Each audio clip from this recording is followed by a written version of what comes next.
This meeting is being recorded. Okay. Well, welcome everybody. Happy New Year.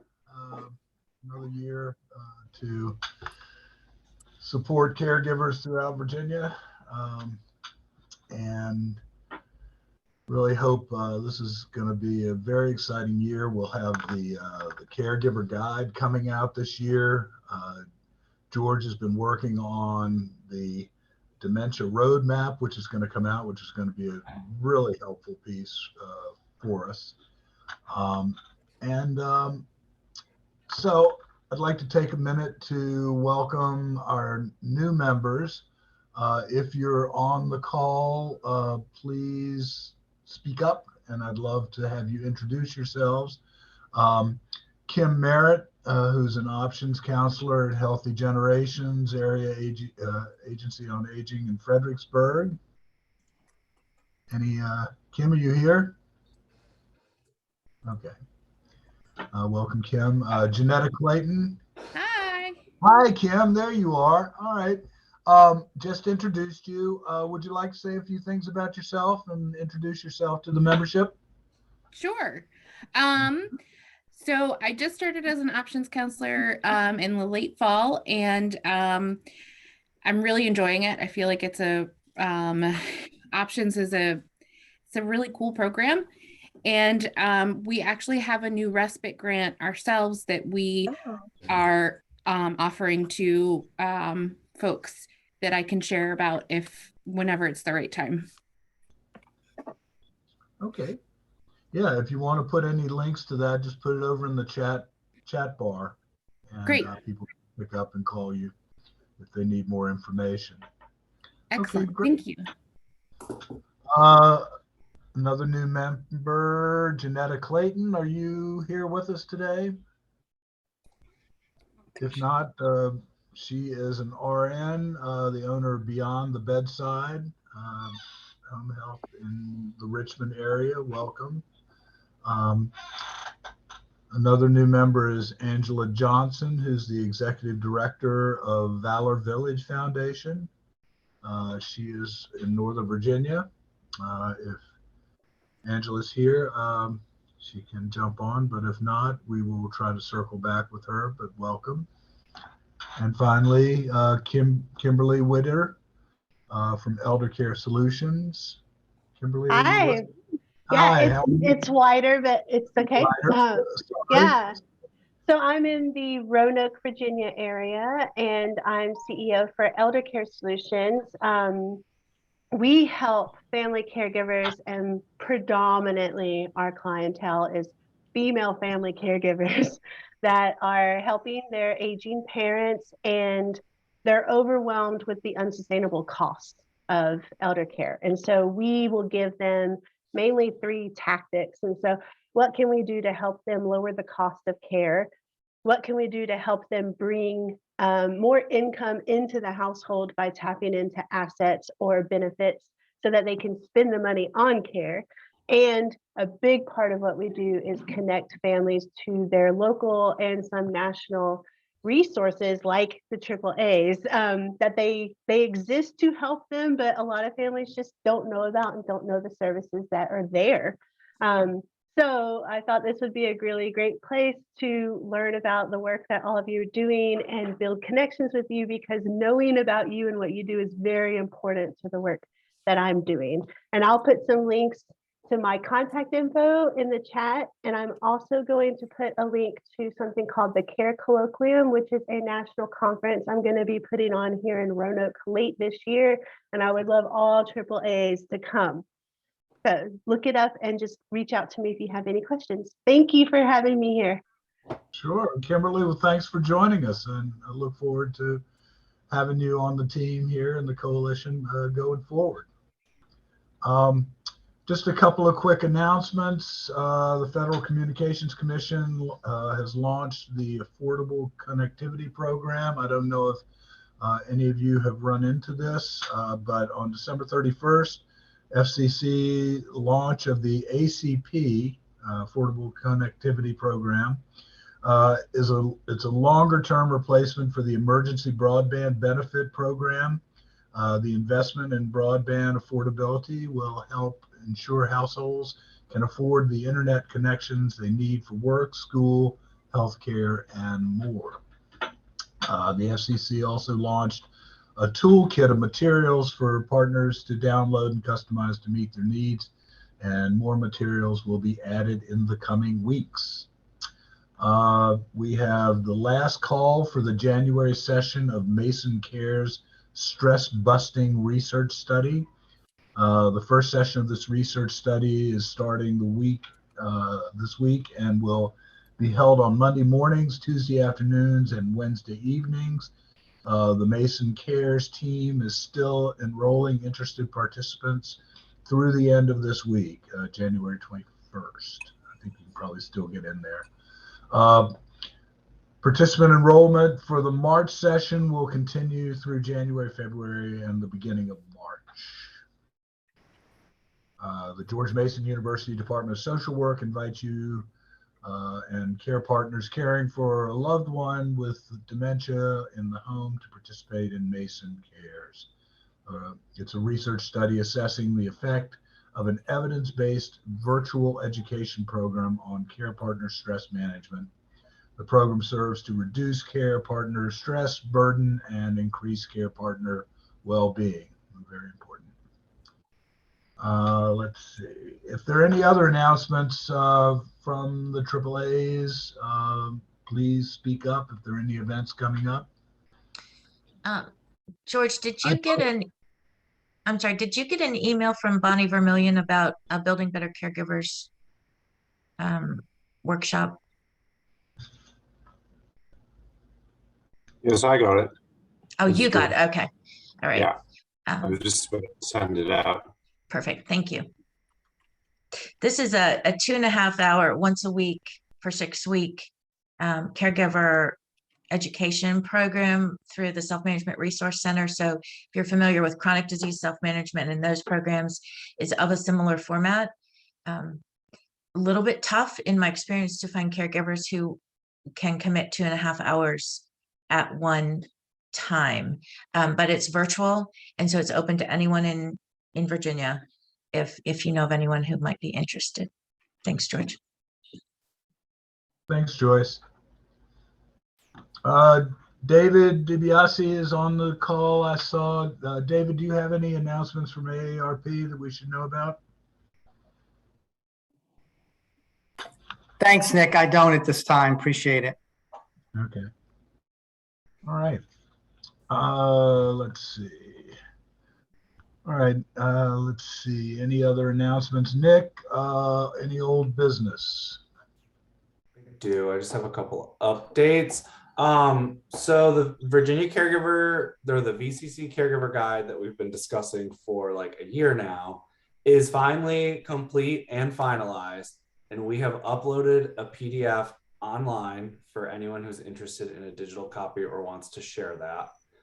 You can find it on the VCC page and the VLRVP page at vda.virginia.gov website.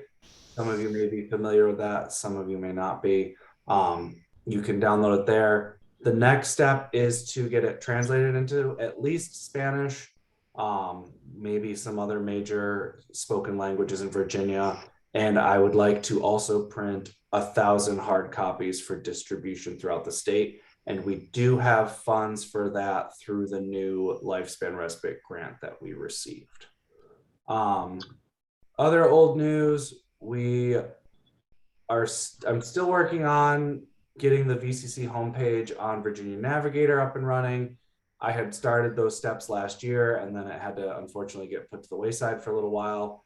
There's also funds for that. It's merely just a matter of getting together with Adrian at Virginia Navigator and just getting those steps to get that online. Eventually, the goal is to house the VCC Caregiver Guide there as well, along with links and a calendar perhaps. We're thinking about making changes to the VCC membership if anyone wants to share their contact information to do networking among the members. We're looking to try to get something online in that regard. And we're also hoping to put a link to the Virginia Lifespan Respite Voucher Program, like a self-referral form that we're hoping to set up with no wrong door direct connect, where people can just go online and essentially fill out the application. Somehow they'll be able to hit submit and it'll automatically go to Liza instead of having to either scan it or fax it or, you know, take one extra step. So that's all I have going on for old business. Liza, do you have anything? I do. So the final $400 reimbursement has been made to the old lifespan respite grant. So we're officially done with it, moving forward with our newest grant, getting all that completed. So that's good. So we can finally close out, because I've been kind of doing both at the same time, the old grant and the new grant. So now we can finally officially focus on the new grant and all the objectives we need to get done. So very exciting. Okay, thank you. Just a few items of new business. We're going to have elections coming up as we begin the new year, and so we have set up a nominating committee that Dee Karras has agreed to chair, and so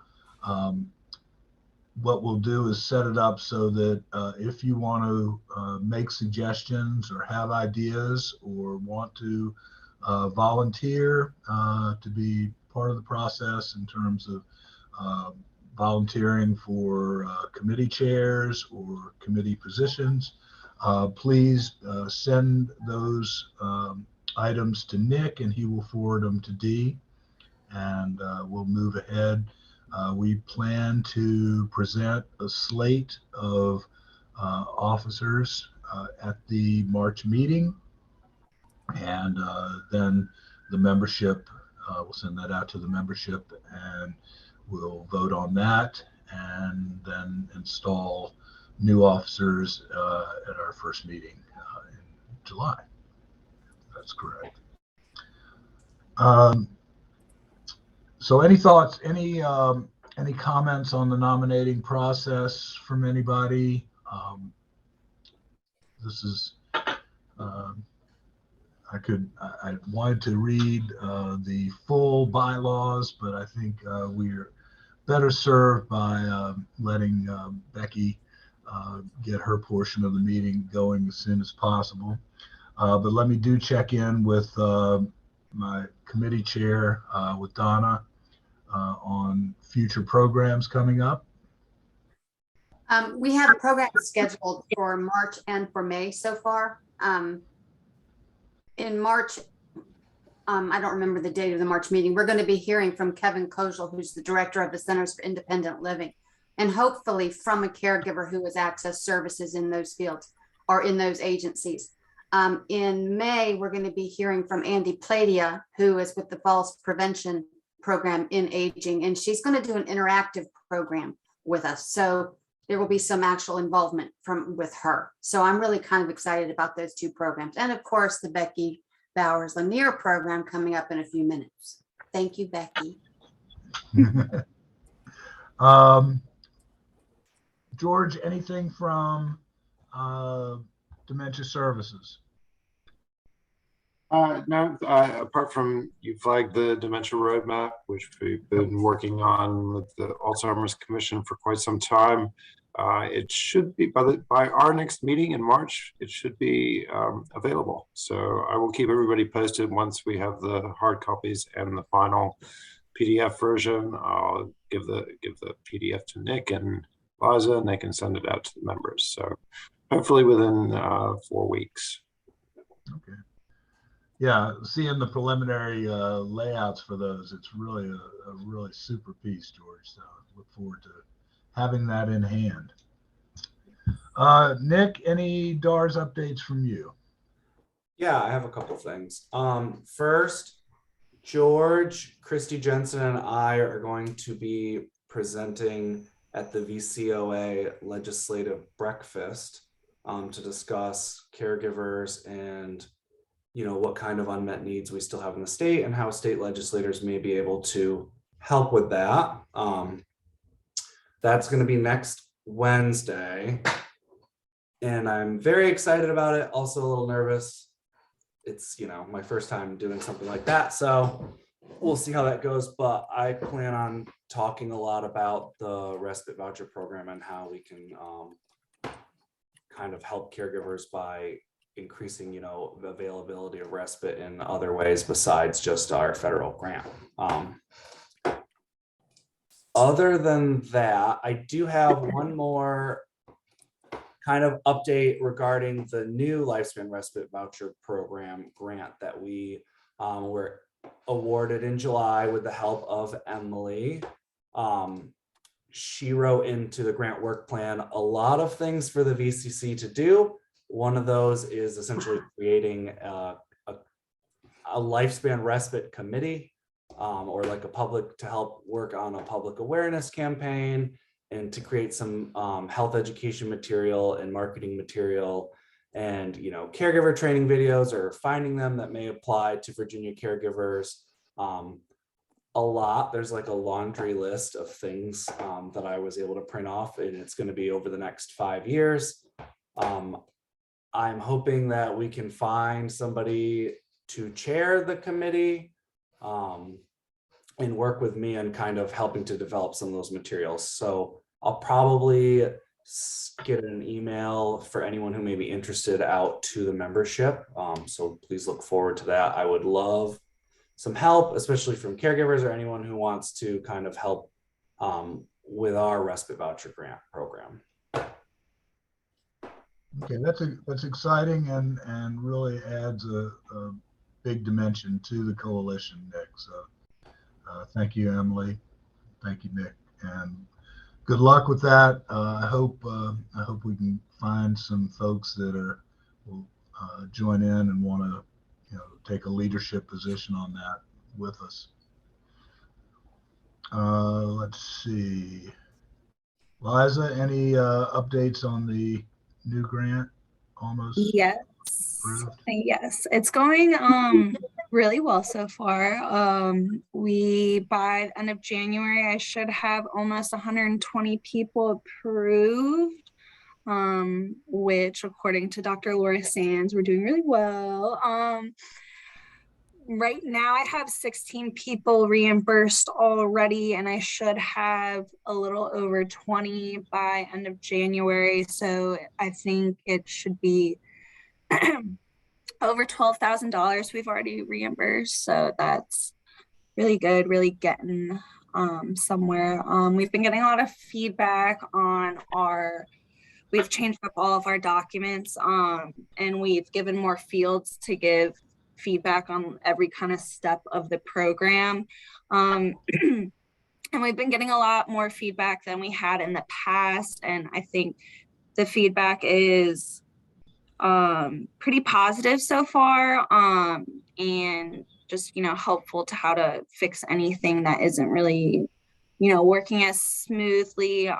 So it's been really helpful to kind of gauge how the program's going so far and how we can kind of adjust some things.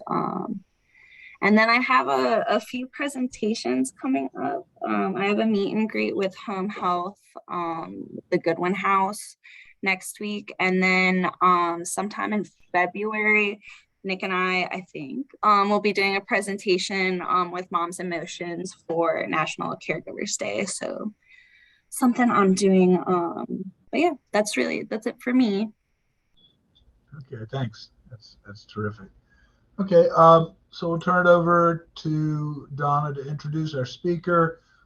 Just briefly, if you have interest in talking to legislators about the issues that Becky raises or the legislation, please contact Nick or contact me, and we'll try to help facilitate finding your legislator and helping you draft a letter of some sort if you want to do that.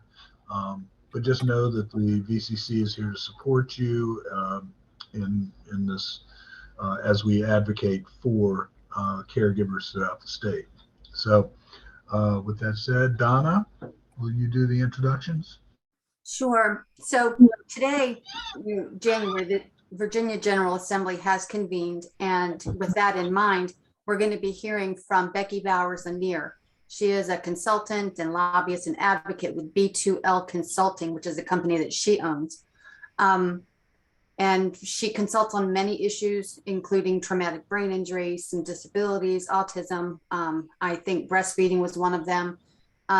Becky, I'm going to turn it over to you and just let you take it away. Yeah, that's kind of an interesting combination, autism and breastfeeding. I know, right? At the end of it. Chris, good to see you. And Good to see you.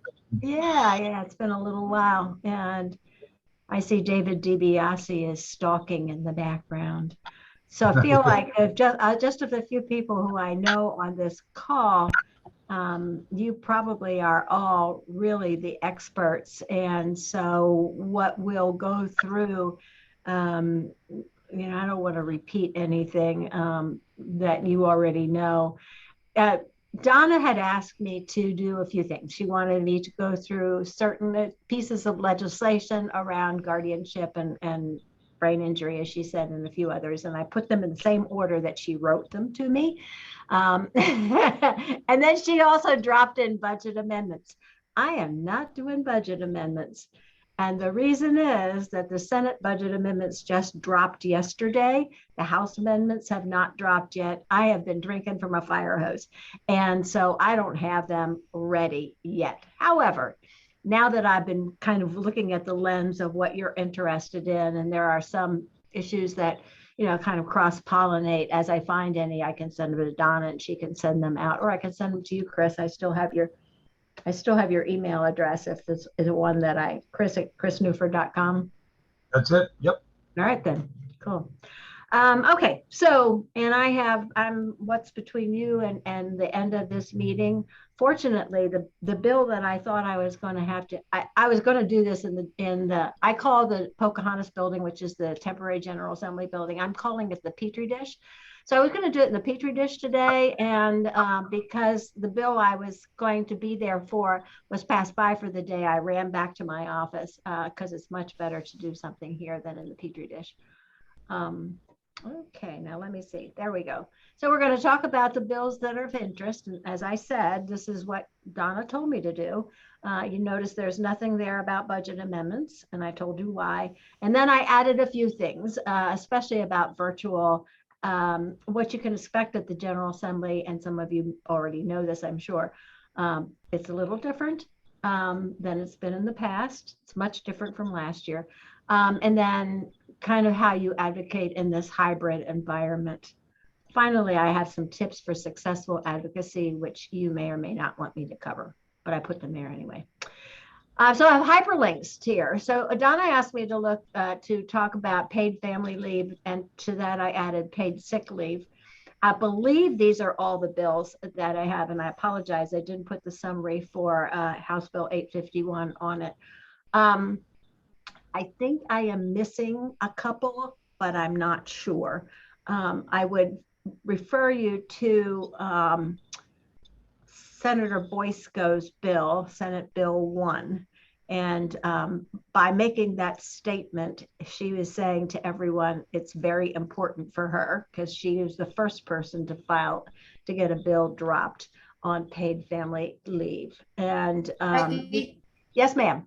Can I interrupt you a second? Are you showing a handout of some sort that we should be seeing? Oh, yes. You know what? If I share my screen, it would be better, wouldn't it? Thank you. You seem to be referring. I mean, I did remember to get off of mute. Now, how's that? Is that better? There we go. Thank you. Thank you for not making me go all the way to the end. All right. So here are I could show the other slides, but I've already kind of gone through them.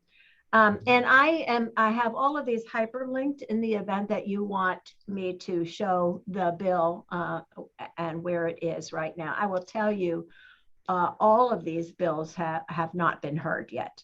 And so, we just finished the first full week of the session.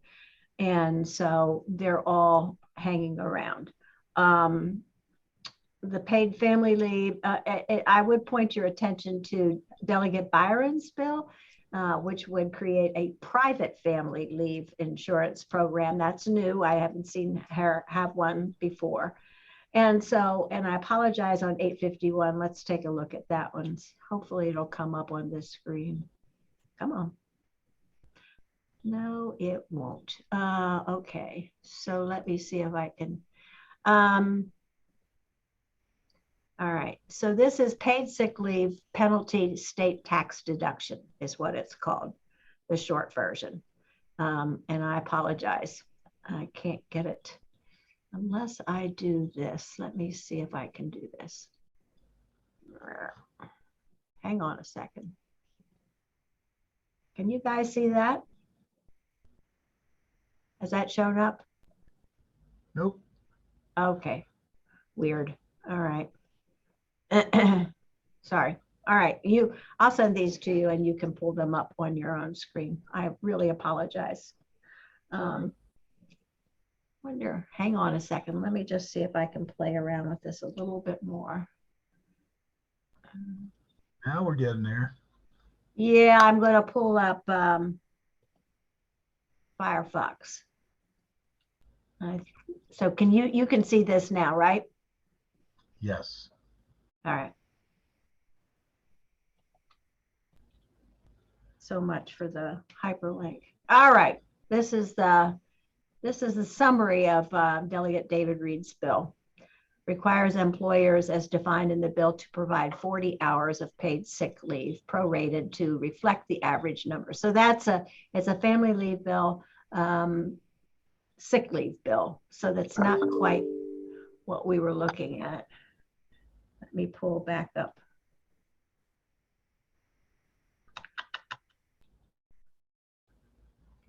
Go down, pull this back up. I thought I was being so smart to do it this way. Oh, no. Ah. My problems.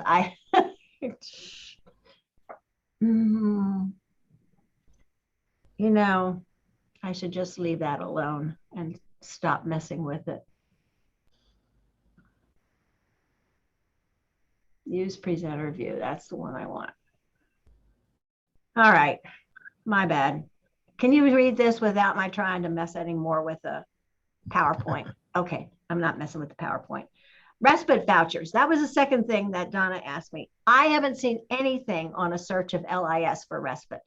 Perhaps you found something. Donna, have you found anything on voucher programs, anything like that? Unless it's a budget amendment, it could possibly be coming out as a budget amendment. There has been no bill. Now, let me just say this to you. The bills they are still being filed. Tomorrow is the deadline for bill filing. And so it is possible something may come up. That's where we are right now. We have one bill on brain injury waivers, and this is House Bill 680. Delegate Hope has put this in, and it's a bill that was sought by the Disability Law Center, and at the risk of trying to mess with that, hang on a second. I can do this now that I know what I'm doing.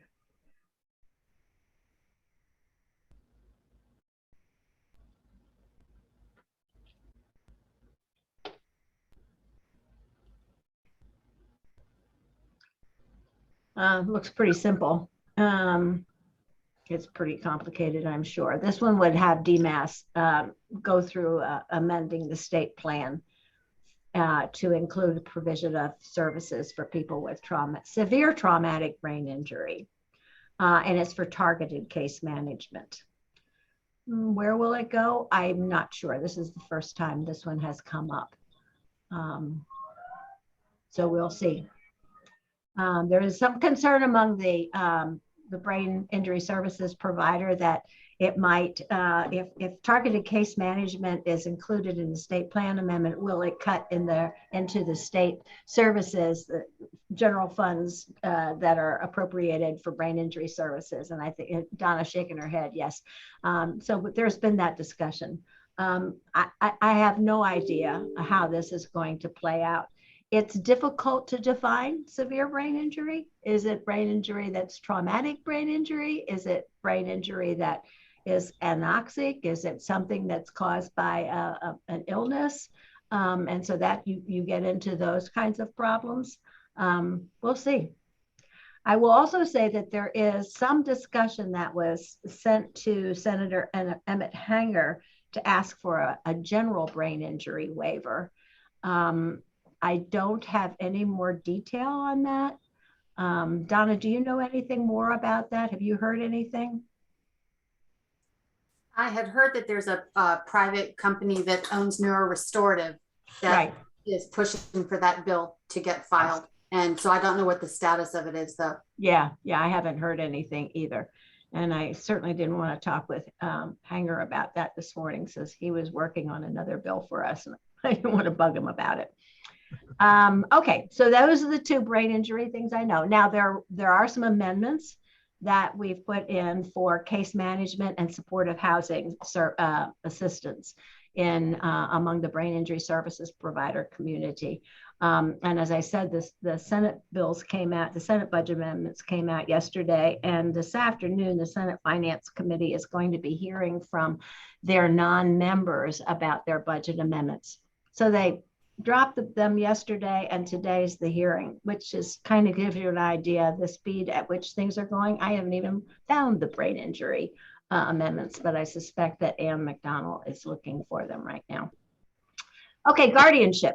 And Donna asked me about guardianship. I believe I have all of the guardianship bills. I've been putting them into a folder, and you know, every time I see the word guardianship, I put them in. And so I am not an expert on guardianship. I'm happy to open these up, show them to you. You can pull them up yourselves. Any questions that you might have to have a discussion among yourselves about that. I'm going to be quiet right now. You can see them.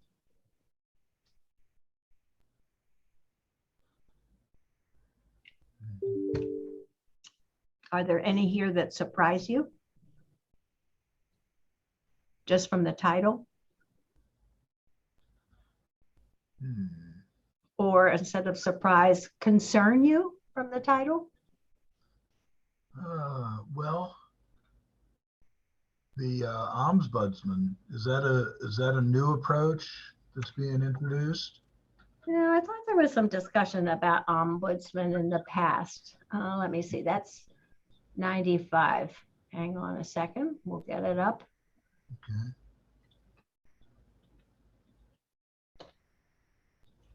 Okay, this is Delegate Chris Heads, and it would require, no, that's not right. Public guardianship. Uh-oh, I have the wrong number. It's HB 94. 94. Oh, okay, that's right. Thank you. I was only off by one. Too bad they had to be so precise. There we go. Okay, so we have that now the guardianship program.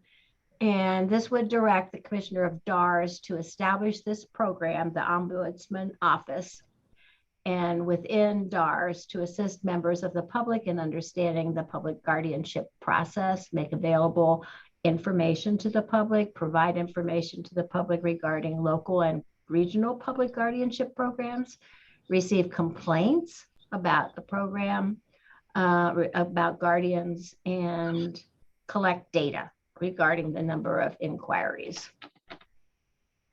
So that's what it looks like. So essentially, would that be taking the current public guardianship position that's within the Office for Aging and combining it with the Ombudsman's office instead of having it underneath the Office for Aging Services? Is that basically what they're saying? I don't know the answer to that. Okay. It's a great question. And if you want to write down your questions, I'm happy to talk with Chris Head about it and get you some information on it. That'd be great. Okay. Yeah, that would be awesome. Thank you. Okay, sure. It has gone to Health, Welfare, and Institutions. They heard a bunch of Chris's bills today. Oh, okay, wait a minute. And the subcommittee is meeting today. No, it's not. Yes, it is. It's right after adjournment of the full committee. And they, does it look like, it doesn't look like it's on it, does it, today? 90, no. It's 90, you said it was 96, right? 90, 95? 94. 94. Oh yeah, there it is. It was being heard today. I will tell you, Chris Head was at the podium when I left presenting his bills, and he had just started 94 when I left. So hot off the press, we can find out what the committee decided to recommend, the subcommittee decided to recommend to the full committee. All right, so jot your questions down, and I will be sent on my merry way to find the answers for you. Any other questions on the guardianship bills? Yeah, on HB 424, what do you have an idea of what they're proposing changes to these things like visitation rights and that sort of thing? I don't know. Let's find out. All right. That was 424, right? And that's not necessarily just caregivers. That has to do with parental. Yeah, requires a guardian to visit an incapacitated person at least once every 3 months and to make observations and assessments during each visit. And here's the new language. Is this private guardians or public and private? That'd be public and private. Okay. I know that our colleague Patty, she does the guardianship program at DARS. She was trying to work on getting the public guardianship program visitation requirements in place. And I assume that, she's trying to make it a blanket kind of. Yeah, this one came up a couple of years ago. I remember there was a lot of discussion about it, and there was a work group working on it. This was before COVID. It may have been 20, right before COVID. And I do remember there were questions about, the visitation and who's doing it and, that kind of thing. So I don't have any other information about it. Okay. This is Dee from the Area Agency on Aging, and I see our public guardians working very diligently. They're having a lot of difficulty right now finding placement for people because so many group homes have shut down really over the Christmas time. It was very difficult. And I'm seeing what George is saying, they do visit monthly and have a thorough write-up that's required. So it should stipulate in here that, is the meaning here for, the guardianship, because so much came out about that with the law agency that was taking on well more than what this ratio states in here. So I was hoping that there would be more funding for staff for public guardianship. And the funding would be a separate thing. So there might be, because it would be There is a budget. budget. There's a budget amendment. There is a budget request for an additional, I think, 400 spots. I can't remember the exact number, but there is a budget request in place for expanding public guardians. George, is that coming from the agency? Was it in the governor's? It was in the governor's introduced budget? Yes, it was. Okay, well, that's a it should be a good thing. It's better to have it in the budget rather than having to amend the budget. But it would certainly mean that you would want to make sure it keeps it's protected by bringing it to the attention of the money committee members and how important it is. That would be my advice for advocacy. You know, we're in a kind of an interesting year that we come in every 4 years, and that is Governor Northam proposed and introduced the budget. We get a new governor. So Northam doesn't have any say-so on what happens to the budget. The new governor is a member of the other party. And so, you know, it's kind of like everything is up for grabs. Now, what happens, we don't know, but I would certainly suggest if this is something that's really important and impactful, that you would have discussions.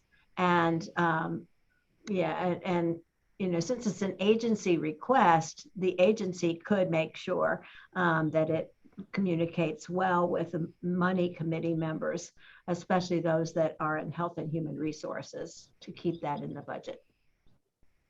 And Delegate Matt Ferris chairs the Health and Human Resources Subcommittee for House Appropriations.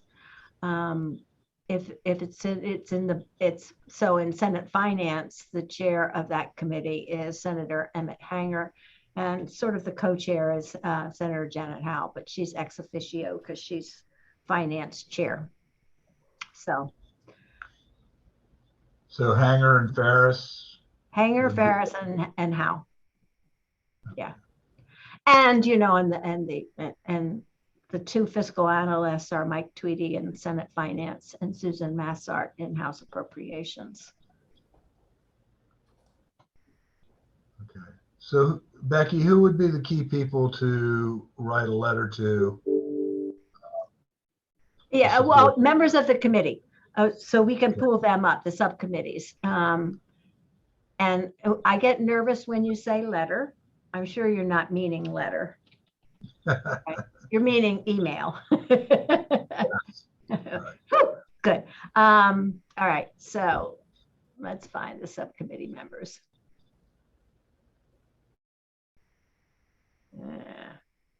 No link there. Hang on one sec. You would think I'd have these memorized, but they have just reshuffled the House totally, of course, because, oh, no, it's not available. Well, that's interesting. Okay, let me go back here.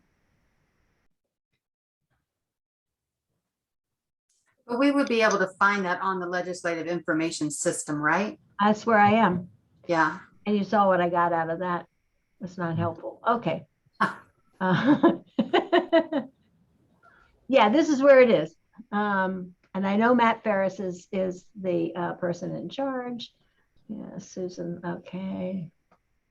Golly days. George put in chat that he's getting that LIS is down as well. Well, you know, they had that little ransomware thing. That was a real problem. I was hoping they'd be okay. Hang on. I'm not giving up yet.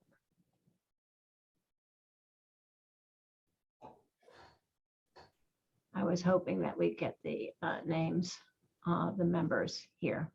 We didn't. Oh, that's right. You know what? They may not be selected yet because I'm rooting personally for Sam Rasool to be on this. But his name is, nothing's happening yet. All right. That's an assignment. Donna, send me that assignment, please. I think we can find, yeah, we can find it on the Senate side real fast.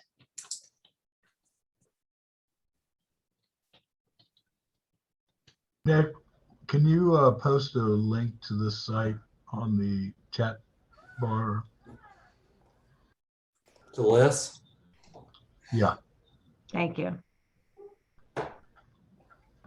Okay. Let's just see if we have, here we go. In the Senate. Okay, we've got the two co-chairs, Janet Howe and Emmett Hanger. And on that are Jill Vogel, George Barker, Cree Deeds, Adam Eben, and Jennifer McClellan.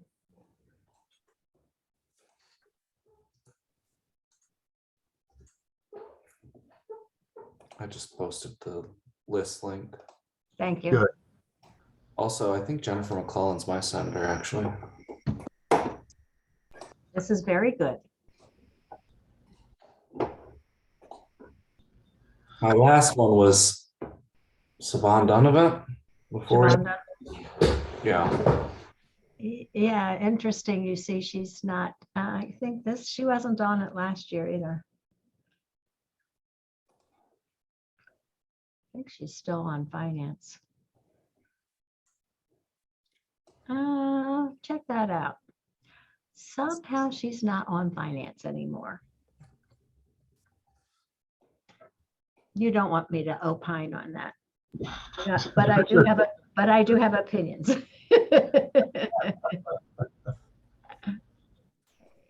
Okay, other questions on this guardianship?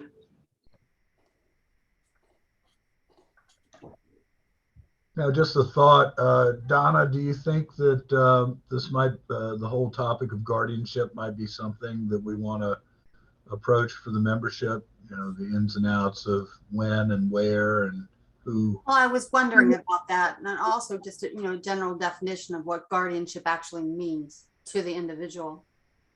Could you invite me to that?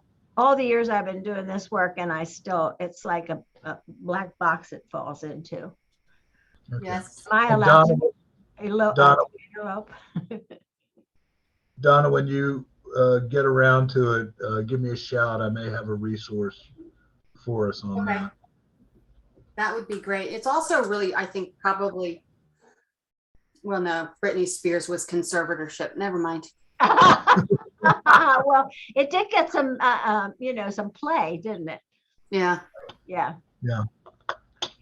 So Donna asked me to mention autism, and I'm a little bit more comfortable in this space. There are 4 bills that I found. Delegate Coiner has one that defines autism spectrum within health insurance code. I'm assuming we'll go back to it in a minute. Senator Obenshain has one on, this one is more of a judicial one, of offenses against minors. And I'm assuming that's people with autism, or people with autism committing offenses against minors. Senator Vogel also has, this one is probably the same as Delegate Coiner's. I have not checked the wording to see if they are identical. And then finally, Senator Boysko has one on assault and battery for people who are charged, who have autism and or ID charged with assault and battery. Yeah. The health insurance ones always make me a little nervous. And let me just pull up HB 225.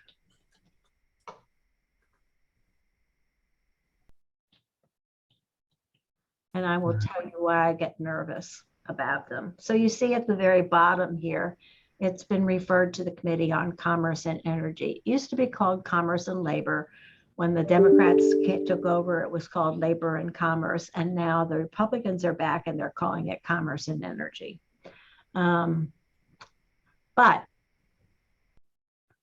it says for the purpose of the insurance coverage, ASD means any pervasive developmental disorder, or ASD as defined in the most recent edition of the DSM.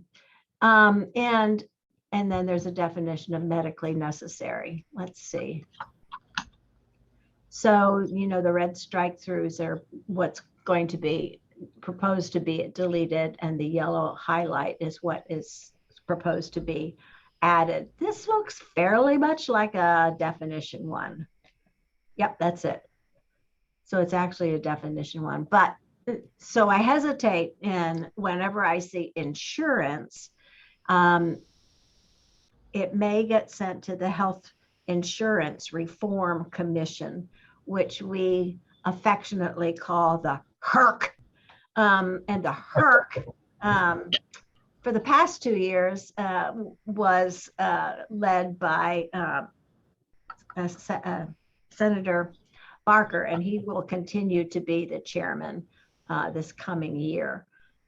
I suspect that the membership of the HERC will change with the composition of the majority of changing in the House of Delegates. And the reason I'm saying all of that is that any of you have Kathy Byron as your delegate? She's Lynchburg. Okay, so now I can speak bad about her. So Kathy ruled the HERC with an iron hand when she was in charge of the HERC. And initially it was set to look at proposed changes in health insurance to determine whether they comply with the Affordable Care Act. Okay, and then things would go to the HERC to die. After Kathy Byron left and the Democrats took over the leadership, that has changed. And so most of us breathed a sigh of relief, because the hard of hearing community has been trying for a long time to get hearing aid coverage. And the infertility community has been trying for a long time. I don't know whether they're going to make it there or not, but there has been a change in the HERC. Anyway, so when I see health insurance, I think, oh, dear God, don't let it go to the HERC, because I just automatically have that reaction. This looks mild to me, and I suspect Vogel's is the same. The other two are not going to be insurance bills. They're judiciary. Any questions about them? Nope, we're good. All right, then. Donna asked me to look up dementia, so I did a word search on dementia. I thought I had seen dementia combined with brain injury in the language of a bill, but I can't place it in my head and find it. So right now, dementia is not mentioned in any of the bill summaries. That doesn't mean that it's not in one of the bills. It just means that it's not in the summary, and I haven't found it. If I find it, I'll let you guys know. So this is the slide that I kind of have already been alluding to, and you all know this. It does, with the change in the House of Delegates, the leadership of the House, the majority in the House of Delegates being held now slim, both in the House of Delegates and in the Senate. It's slim. It's almost tie. But almost only counts in what, Quates? And so the Republicans are in charge in the House, and the Democrats remain in charge in the Senate. The only thing is, with the Republican Lieutenant Governor, Winsome Sears, she is the tiebreaker, except for all bills except budget bills. And so, in the past few years, Lieutenant Governor Justin Fairfax would vote with the Democrats to break a tie. Now she will vote with the Republicans to break a tie. So all that to say, the Senate remains of the two branches of government, the executive branch and the legislative branch. The Senate is the sole one now that has Democrat majority. All that to say, it's depending upon your frame of reference. It is the one that will stop bills moving forward to the governor.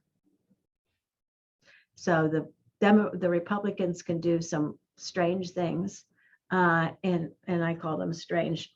But I tell you, this morning I sat in on health and education and health in the Senate, and Senator Amanda Chase had her ivermectin and hydroxychloroquine bill, and all of her advocates were there, and it was quite interesting. And they voted. She has two bills that have to do with freedom of physicians to be able to prescribe. One was specific to ivermectin and hydroxychloroquine. The other one is more general. So what they did in that committee meeting this morning was to pass by the bill, the one that she had, and because they feel like it would be covered in the other bill that she has. So, but if that makes it through, and we have a lot of freedom bills that have come up this year, it's likely that it could get signed by the governor eventually, because it'll go to the House and the House will support it. Anyway, we're walking a really fine line depending on what, your concerns are.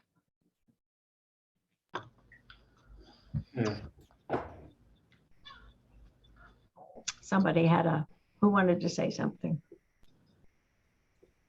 We No, I okay? was just, go ahead, Nick. I'm sorry. I'll just keep my hums at a home. We're so here now. I have to. All right, I'm going off on. The mask mandate has been sort of loosened in the Petri dish, and there are a lot of people walking around. And even in the summer, when we had the session that had the General Assembly building open, you could very well tell who was what affiliated with what party. It's a little bit more. I see more people wearing masks, but Omicron is flying through, and they have had to actually change the rules in order to permit virtual voting of legislators. Right now, there are about 5 people who are out. I would bet that number is going to grow pretty rapidly. And so they are voting from home. Delegate Bell, Delegate Waxman are 2 in the House. Oh, Delegate Ferris is out. That's 3. And I think I might be missing a couple of more. All that to say that's a good thing that they are now permitting virtual voting, which they hadn't, because otherwise their business would pretty much stop if, they're not really permitted to miss sessions unless they have something really important and can do that. But it also means that the way we advocate is a little different. And the other thing is in the Petri dish, some of the legislative aides have decided to stay at home and not be here. The members are here, but their aides are not here. So in communicating, like Senator Hanger, Holly Herman, who is his longtime aide, she stayed at home, but she gives her cell number out to everybody, so it's easy to text her and get what you want. And so, but Senator Hanger's in the Petri dish, and so we're seeing that happening. All of the legislators are there unless they have Omicron or something else, but the legislative aides may or may not be there. It's kind of an interesting hybrid that we're dealing with right now. And all that to say is, how do you advocate this year? The guy on the right there, or the left, to me represents the quandary that you have. I would say those of us who have been doing this work, I'm very happy to be back in the Petri dish. I had Omicron over the holidays, so I'm fine. I got all kinds of immunity working right now. But there are a lot of people who are really concerned, and they are lobbyists staying at home and trying to advocate virtually, and I can't blame them. But so we're doing hybrid lobbying and hybrid advocacy in that, there are not as many advocates walking around the Petri dish, although there were this morning. It seems to be growing, the numbers of people, and all of the people who were supporting ivermectin and hydroxychloroquine were maskless, all of them. And, they're in the committee room with the rest of us. And some of my colleagues are pretty nervous about that. I have a COVID cape on. You can't see it. It's invisible, but I feel like, bring it on. But that's the reality of what we're dealing with there. And so for our advocates, for your advocates, my recommendation is that they not come to the Petri dish. Now, they're saying that this may fly over, and in another 4 weeks or so, Omicron will be out of here, and we'll be able to breathe a sigh of relief. That may be the case, but in another 4 weeks, guess what? We're almost finished with the General Assembly session. because that's like 6 weeks into the session right now, in 4 weeks.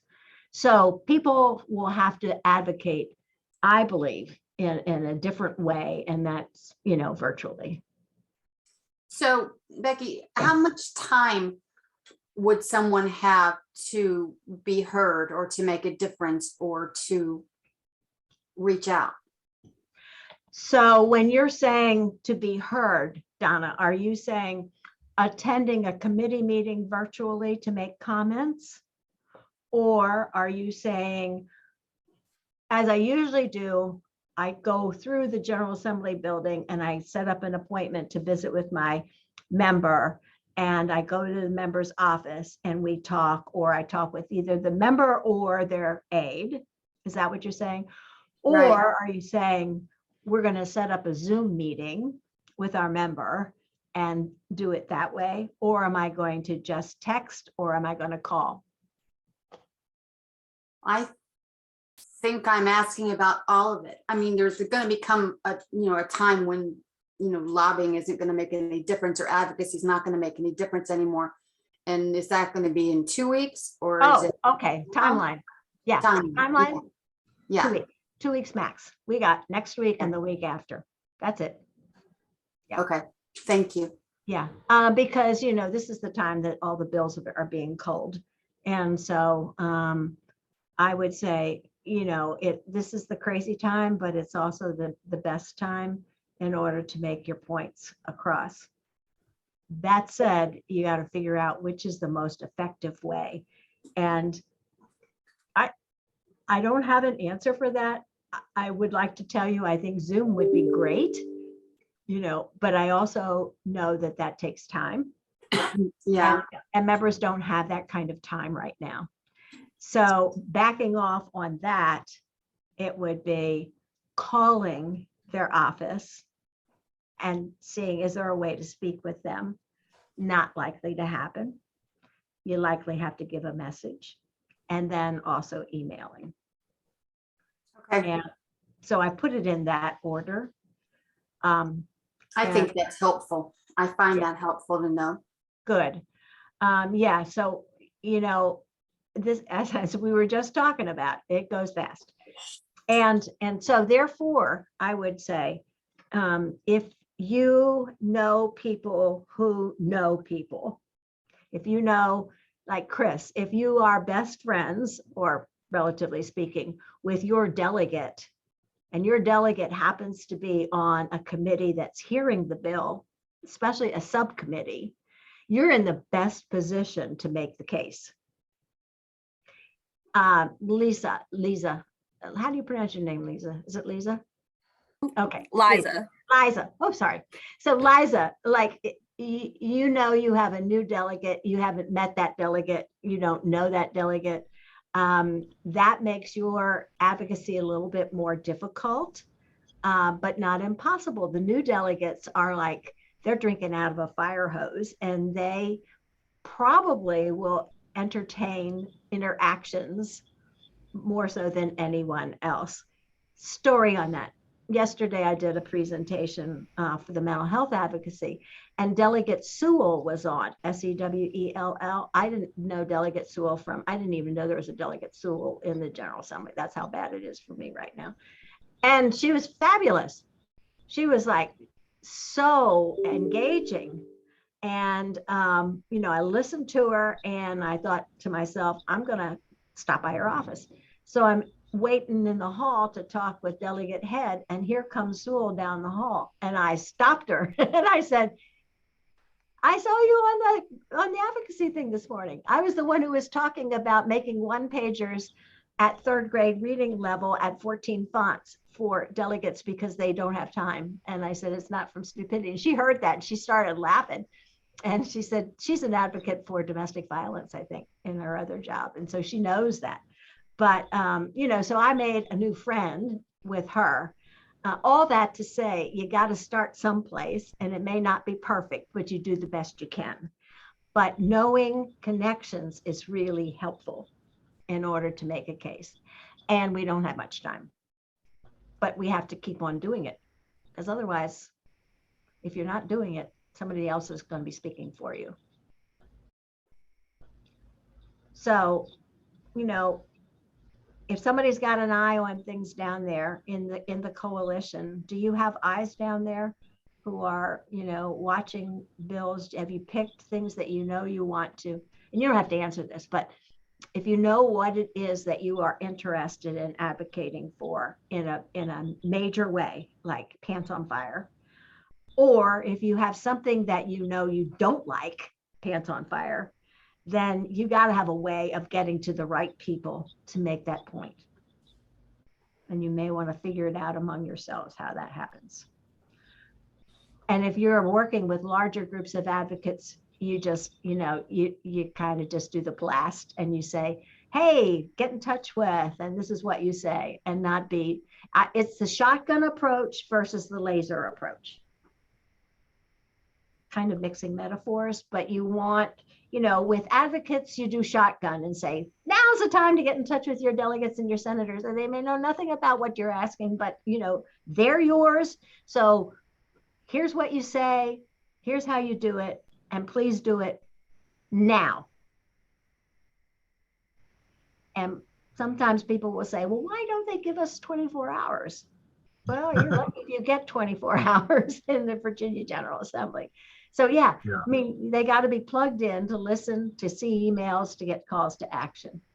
But those of you who are more sophisticated, I would say, you know, strategically think about who's going to get with Senator Hanger if it's a Senate budget amendment.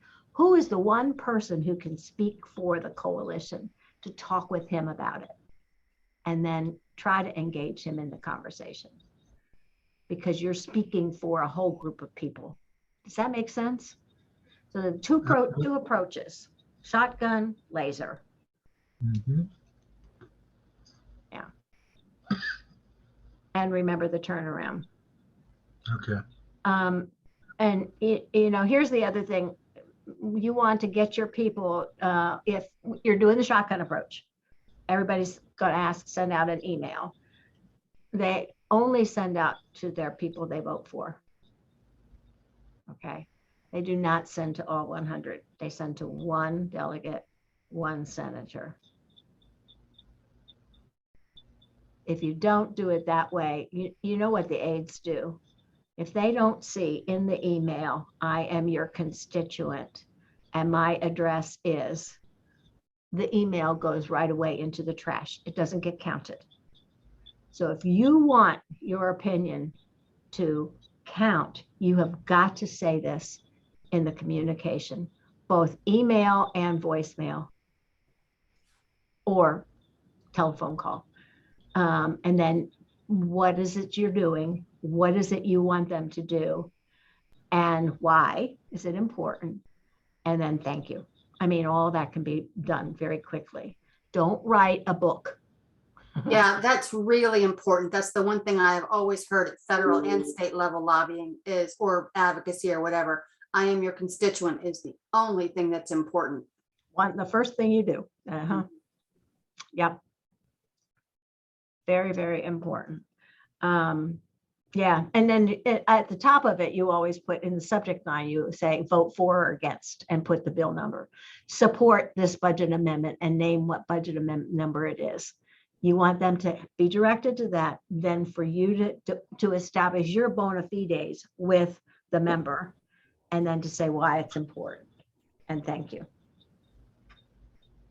That's kind of that third grade reading level 14 font that I was talking about when Delegate Sewell came on the line. And then the same thing happens if you're going to call and you leave a voicemail message. You say the exact same thing. I'm calling to ask for Senator delegate support for this measure. I am a constituent. Here's my address. And why am I calling? Why is it important for us? And then that's it. Becky, can you go back one slide for me, Sure. please? There you go. I'll send these to you. All right, thanks. Thanks. So people say shotgun approach, even laser. So I'm only one person. And most of them will tell you if they get 4 communications from a constituent on an issue, they figure that's critically important. 4. So, you know, every contact counts. Every contact counts. So what you're saying, if the senator or whomever gets 4 emails or phone calls on one topic from their constituents, 4 constituents, they consider that to be an important. Absolutely. Yeah. Okay. Yeah. Yeah. And I've heard that from several of them. Now, I don't know if it's the same urban legend from all of them or what, but that number 4 seems to resonate with what they're saying. And so, yeah. Okay. Yeah. So every little bit counts. And Becky, you made a great point in a prior presentation about you know, shotgun versus laser. You know, shotgun may be appropriate this time, but we should always keep in mind to look for opportunities to connect with our delegates and senators throughout the year. And oh yeah. Yeah. Yes, I have a slide, and sometimes I use it that has the calendar with all the months, and I say, you know, here's the General Assembly here, January, February, maybe a little bit of March in the long session. And then there are the 9 months. Which one is most important to interact with your delegate?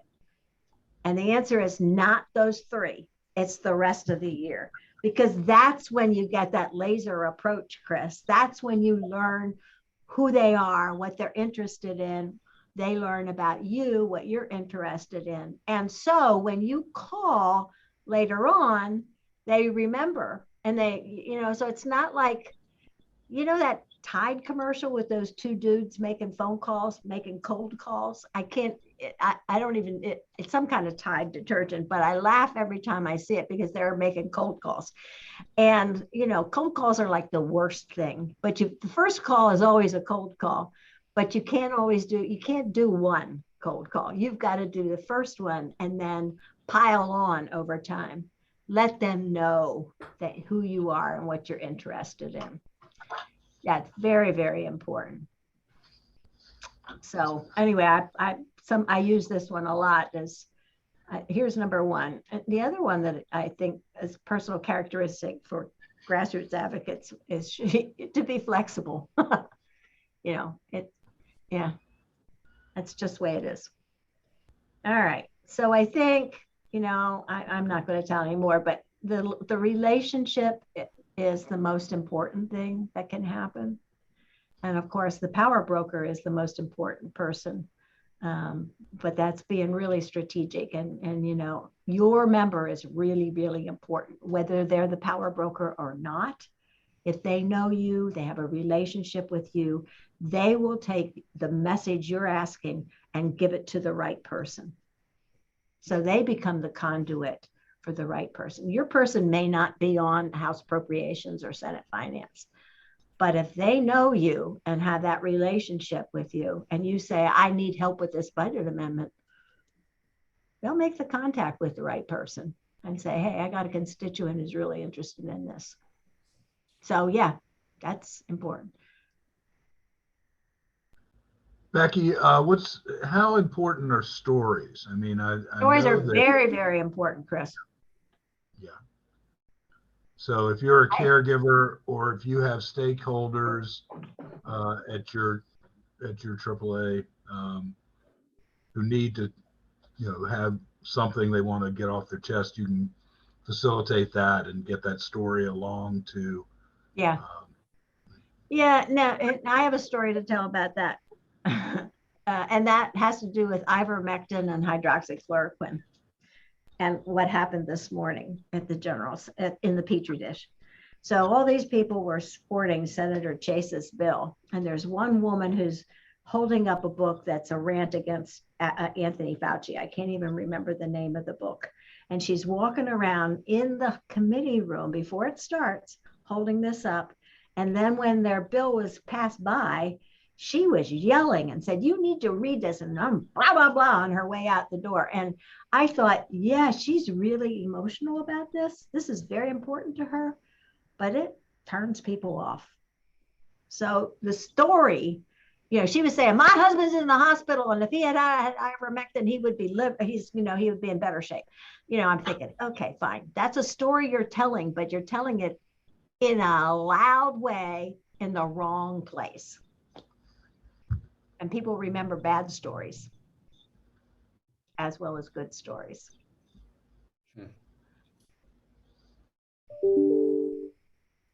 So yeah, stories are important. And somebody who's kind of iffy on something, Chris, they'll say, well, do you have data to support that? So you always have to have something up your sleeve that say, oh, here's the % of people who have this problem, but here's the story that I want to tell you about what this means. I think the story is the more important one. Okay, so in addition, if we wanted to create resources for our members, we would put together a fact list about number of people that are family caregivers or stakeholders in caregiving operations, and try to load them up with statistics. Yeah, load them up. Yeah. Yeah, and then when they meet, I always say to people, the first time you're meeting them is talk to them about what keeps you awake at night. Yeah, okay. What is it that really is very difficult for caregivers? And here's what happens to me personally that illustrates why this is important. Mm-hmm.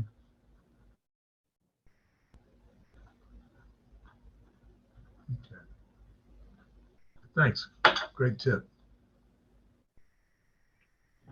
So I feel like I have not completed my assignment that Donna gave me, but I'm happy to follow up on questions that you might have and get those answers back to you. And I will, with more of an eagle eye, when I start reading the budget amendments, kind of look for things like respite vouchers and dementia that I couldn't find before. Would you say, Becky, based on your experience, that thinking of our world, that family leave, paid family leave, is really the issue that we might want to focus on? Well, I think if that isn't the issue that you do want to focus on, it would be great. Now, is it going to go anywhere? I don't have the answer to that. They've been working on it for a number of years. Yeah. I see, and so it may need some more time, but that one thing down here, I got rid of my screen, but the last bullet on that slide that was up is be persistent. Yeah. Well, thank you so much. It's just wonderful, wonderful program, and we really appreciate you stepping in and getting us ready. I mean, we're really hoping to, have a good year of not advocacy, but education. Of course, not lobbying. Right. Advocacy is okay. Lobbying is not for you guys. And if you want to come to the Petri dish, do wear a 95. Yeah. Well, Becky, good luck. I hope everything works for you and your clients this session, and it's always a pleasure to see you. It's great to see Becky. Thank you. Thank you, Donna. Good to see you all. Just a note on upcoming meetings. The general meetings are every third Thursday of the odd numbered months. So that means March 17th, May 19th, July 21st, September 15th, and November 17th coming up. So mark your calendars, and remember that the March 17th meeting will be presenting the slate of nominees for the chairmanship, vice chair, and secretary. So Hopefully we'll be sending out notices from the nominating committee between now and then, just to keep you abreast of what we're doing and who we're considering. And again, asking for your input.